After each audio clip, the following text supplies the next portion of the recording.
Okay, example 7. Verify the identity tangent alpha over 2 equals sine of alpha plus cosine of alpha cotangent of alpha minus cotangent of alpha.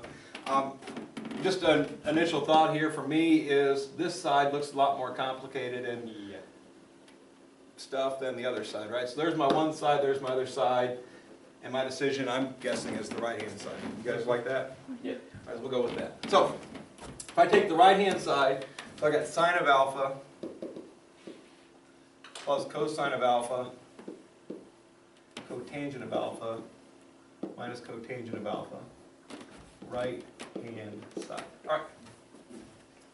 So we're trying to get the tangent of alpha over 2, and we have a preview into that. We already know that that's either 1 plus cosine over sine. Oh, Dang it. 1 minus cosine over sine, or sine over 1 plus cosine. I always do that upside down. Anyway, it's in terms of sine and cosine, so that's my first thought, is that I'm going to get everything to look like sine and cosine.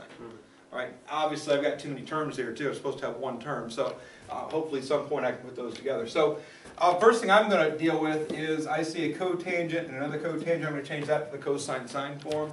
The sine and the cosine are going to stay as is when I do this. So sine of alpha plus cosine of alpha, which is being multiplied, times cotangent, which is cosine over sine, minus cosine over sine. Okay. These are being multiplied together, so when I replace cotangent with the cosine over sine, those are still being multiplied together.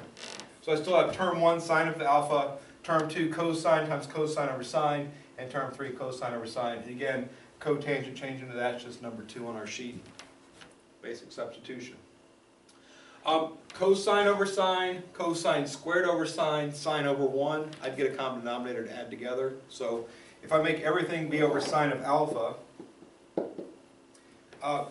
multiply top and bottom this by sine, I'm going to get sine squared of alpha. Cosine makes cosine squared of alpha, and minus cosine of alpha. Okay. These have already had sine in the denominator, so the numerators were fine the way they were. So positive cosine squared, negative cosine. And all I did there was add fractions. And again, I believe you guys are capable enough of adding fractions, algebraic fractions, or even trigonometric fractions, that if you just went from that step down and said I added the fractions, I'll believe that you did it. I'm not going to doubt that. All right, what's next?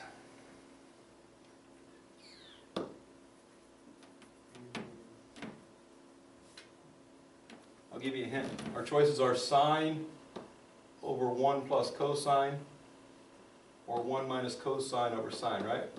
Probably go with the second one. We got the over sine part, right? Yeah. I got a minus cosine happening here. So hopefully the rest of the stuff equals 1, which... Sine squared plus cosine squared equals 1. Yeah, exactly. Number 5 on our list. Sine squared plus cosine squared equals 1 every single time. So I know that circle part, or that boxed in part, is 1. And then I got minus cosine of alpha over sine of alpha. And that's just by number 5. The original Pythagorean identity, sine squared plus cosine squared is 1. The rest of them are created from that just by modifying it. And then finally, 1 minus cosine over sine is the same as tangent of alpha over 2. So there we go, tangent of alpha over 2. And that's by number 40.